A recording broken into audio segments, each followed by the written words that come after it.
Hi, ich bin Tessa und heute schaue ich mir im Museum für Kunst und Gewerbe die Ausstellung Drift an. Und du? Kannst mitkommen.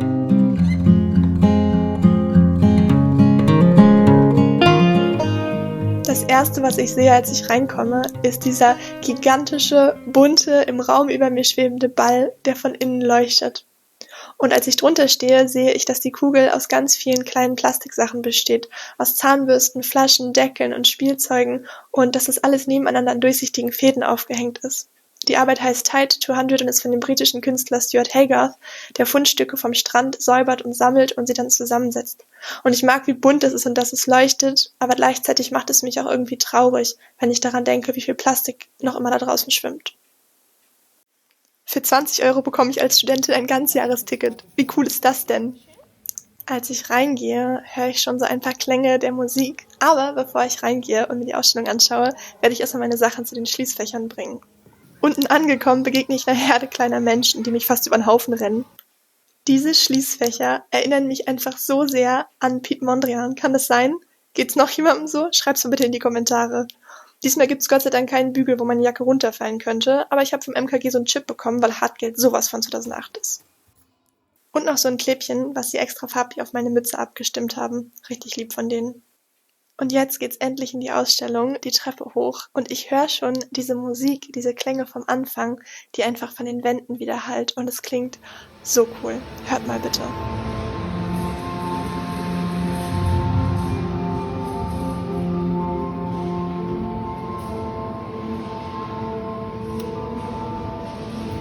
Und da steht's, Drift, da will ich hin. Und dann sehe ich diese weißen Blumen, die immer wieder von der Decke nach unten und dann wieder nach oben schweben, einmal durch alle Stockwerke. Und die Bewegungen sind so grazil und ab und zu frech und wild und dann aber auch wieder scheu. Und ich habe sofort das Gefühl, dass das hier lebende Wesen sind, die irgendwie auch ein bisschen mit mir spielen wollen. Shylight heißen diese weißen Blumen aus Seide und Metall und imitieren einen ziemlich kompliziert klingenden Schutzmechanismus aus der Natur. Nyctinastie heißt das. Und es ist eine Arbeit des niederländischen Künstlerduos Drift und ich als Teilzeitdetektivin weiß jetzt auch, warum die Ausstellung so heißt. Da steht's nochmal schwarz auf weiß. Wir sind hier im Museum. Wort für Wort. Und beim Reingehen in den ersten Raum habe ich schon wieder dieses Gefühl, einem Wesen zu begegnen. Dieses gigantische, schwebende Skelett bewegt sich gleichmäßig und ruhig, wie ich mir so ein sanftmütiges Unterwasserwesen einfach vorstelle. Irgendwie bedächtig und stetig und schwerelos. Und obwohl ich sehe, dass es Glasröhren an Fäden sind, die von Motoren gezogen werden, fühlt es sich einfach magisch an. Als ob das, was ich sehe, nur der Mechanismus ist und meine Fantasie den ganzen Rest erzeugt. Und an der Wand steht, dass diese kinetische Installation in 20 Steps heißt und ich zitiere, eine Hommage an das menschliche Bedürfnis nach der Verbindung mit der Umwelt ist. Da steht auch, dass es 20 Glasflügel sind und nicht wirklich ans Schwimmen, sondern ans Fliegen erinnert werden soll. Und ich zitiere schon wieder, dass das Glas die Zerbrechlichkeit des Momentes und der Natur an sich betont. And I think that's beautiful. Im nächsten Raum, wow, wachsen diese Lichtskulpturen scheinbar vom Boden bis zur Decke und sie bestehen aus ganz vielen kleinen leuchtenden Kügelchen und so kupferfarbenen Drähten. Und erst als ich näher dran gehe, sehe ich, dass das gar keine Kugeln sind, sondern Löwenzahnsamen. Das ist einfach so irreal. Ich weiß noch, wie ich diese Blumen gepflückt habe und gepustet habe und wie schnell die weggeflogen sind und wie klebrig der Saft an meinen Händen ist. Und das macht, finde ich, einen ganz großen Teil dieser Schönheit aus. Dass ich das Gefühl habe, dass das nichts Fremdes ist, was hier im Museum vor mir steht.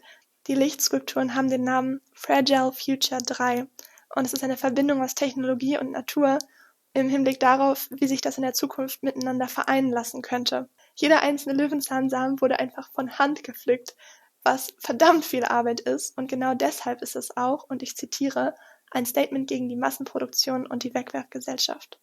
Hier wird ein Film gezeigt, wo nochmal das Künstlerduo vorgestellt wird, sogar mit Kopfhörern für das ultimative Hörerlebnis. Und das ist total schön zu sehen, wie die miteinander arbeiten, wie die Gedanken und die Technologie dahinter sind. Und die haben auch eine Webseite, die ihr euch auf jeden Fall anschauen müsst. Großartige Arbeit. Auch wenn ich am liebsten noch stundenlang, Tage, Monate in dieser Ausstellung geblieben wäre und das alles bestaunt hätte, war's das für heute mit dem MKG und der Ausstellung Drift. Dankeschön.